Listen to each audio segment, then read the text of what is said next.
સિદ્ધપુર પંથકમાં ભેળસેળિયા વેપારીઓ સામે ફૂડ વિભાગ અને એલસીબી પોલીસે સંયુક્ત કાર્યવાહી હાથ ધરી છે। સિદ્ધપુર જીઆઈડીસીમાં આવેલી ગામી એગ્રો ઓઇલ ફેક્ટરી ખાતે સંયુક્ત દરોડો પાડવામાં આવ્યો હતો। દરોડા દરમિયાન ફેક્ટરીમાંથી મોટી માત્રામાં શંકાસ્પદ ખાદ્ય તેલનો જથ્થો મળી આવતા ફૂડ વિભાગે તેને સીઝ કર્યો હતો। મળેલા જથ્થાની અંદાજિત કિંમત ₹22,37,610 હોવાનું જાણવા મળે છે। મળેલ માહિતીના આધારે સિદ્ધપુર જીઆઈડીસીના પ્લોટ નંબર 23 ખાતે આવેલી ગામી એગ્રો ઇન્ડસ્ટ્રીઝ પર એલસીબી અને ફૂડ વિભાગની ટીમે કાર્યવાહી કરી હતી।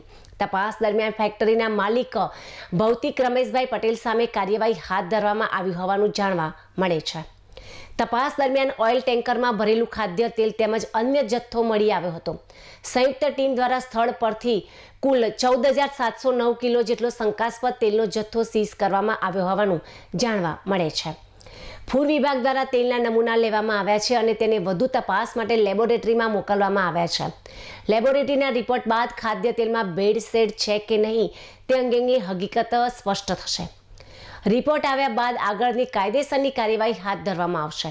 ફૂડ વિભાગની આ કાર્યવાહીથી સિદ્ધપુર જીઆઈડીસીમાં ભેળસેળિયા વેપારીઓમાં ફફડાટ ફેલાયો છે।